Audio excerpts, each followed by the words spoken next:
work tomorrow, man. Yeah, but I do it for the people. So anyway, guys, welcome back to the final part of our Dungeons & Dragons 5th edition review.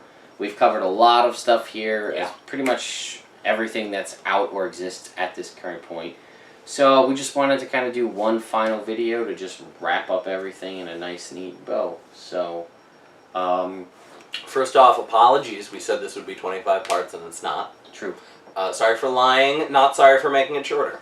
Yeah, you guys. So, sorry, not sorry. Yeah, sorry for staggering the releases so much, but it's it's a lot of editing. There's a lot of video here, so. All right. What would you? I guess we're pretty much done here. But what would you? Any final thoughts? Anything else you want to say, or comments, or things to say to the people? Yes. Totally forgot. You go first. There was a thing that I wanted to mention in one of the reviews that I forgot to mention that I want to mention. But I forgot what it is. I guess my final thoughts on this, I like Dungeons & Dragons 5th edition a lot. It's not quite 3.5, but it's also new. There's not a lot of tons of material out, and I know they're trying to reduce the amount of book bloat that we've seen in previous editions, where I feel like by this time, almost over a year later, both 3rd and 4th edition had countless books out at this point. I remember seeing the 4th edition books come out at Barnes & Noble, and I remember going in a couple months later, and Dungeon Master Guide 2, Player's Handbook Guide 2, and Monster Manual Guide 2 were all out. And I was like, holy crap, they're churning out books like this real quick. So it's kind of nice to not see so many books, but at the same time, I'm an RPG player. I want options. Give me more books. And not just pre-written campaign books. I want like a class option book or a race option book.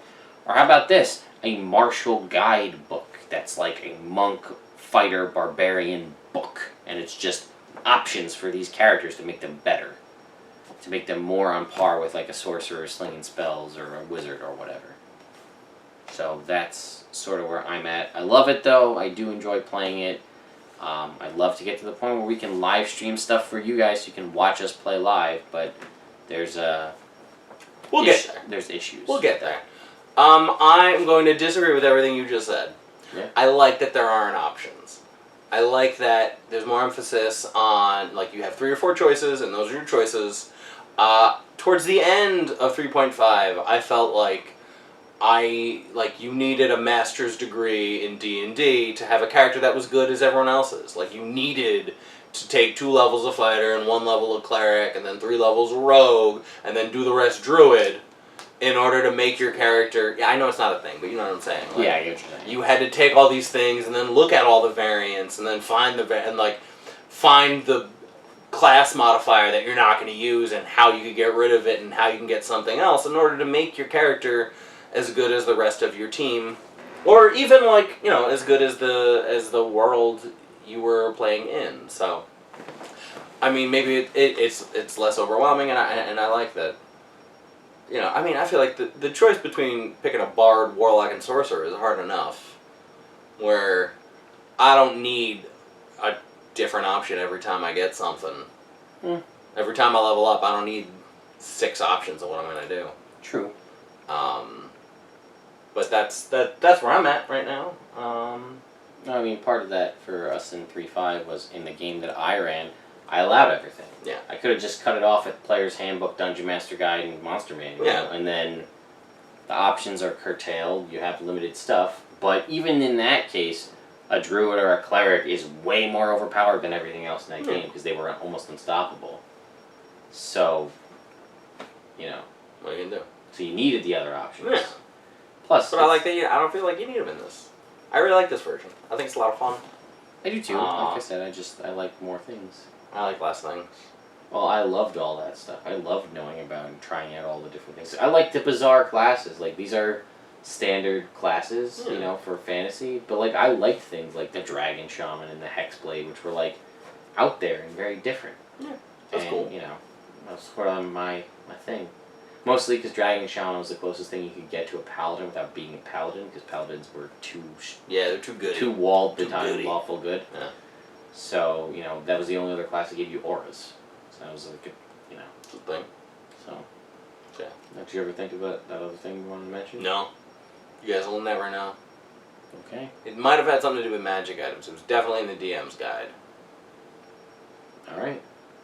If we think of it, it'll be in the comments. True. It'll actually be in the description. It'll be in the description. So anyway, guys, 5th edition Dungeons and Dragons. We did the most comprehensive review we could without falling asleep. Although we were close there in that comparison to 3.5. Yeah. That was sleepy time.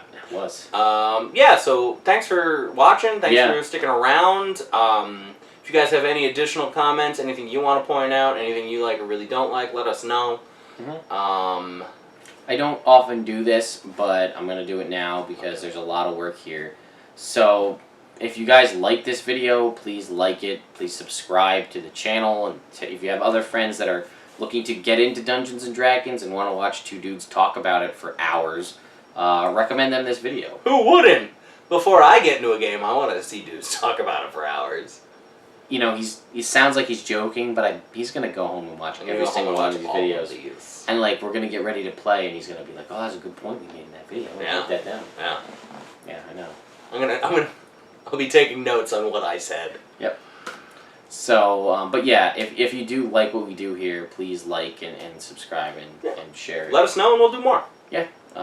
Anything else? I mean, you saw what Sean and I's dichotomy is here on several reviews over several hours. Yeah. Anything else you'd like to see us review? Maybe that'll be a thing. Could be.